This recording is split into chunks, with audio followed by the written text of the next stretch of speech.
फॅशनच्या या जमान्यात प्रत्येक जण आपण कसे कपडे घालतो, कसे वावरतो याची काळजी घेत असतो। प्रत्येक लुकवर सूट होईल असे शूज आणि चप्पल घालतात। जर मी तुम्हाला विचारलं की तुम्ही चप्पलेशिवाय कायमचं जगू शकता का, तर बहुतेक लोकांचं उत्तर असेल नाही, कारण अनवाणी पायानं चालणं हे सुरक्षित नसतं। पण आपल्या भारत देशात एक असंही गाव आहे जिथे लोक नेहमी अनवाणी पायी चालत असतात। कोणतं आहे ते गाव आपण जाणून घेऊया।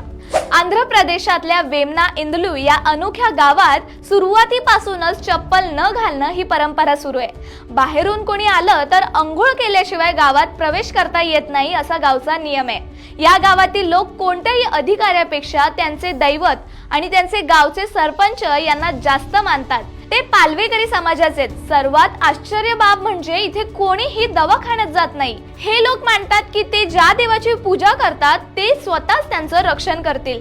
गावातच बनवलेल्या मंदिरात सर्व लोक पूजा करतात। आजारी पडल्यावर ही लोक गावातच असलेल्या कडुलिंबाच्या झाडाला प्रदक्षिणा घालतात, पण ते दवाखान्यात जात नाही। असं आहे हे चप्पल न घालणारं अनोखं गाव। तुम्हाला कशी वाटली ही माहिती आम्हाला कमेंट करून नक्की कळवा।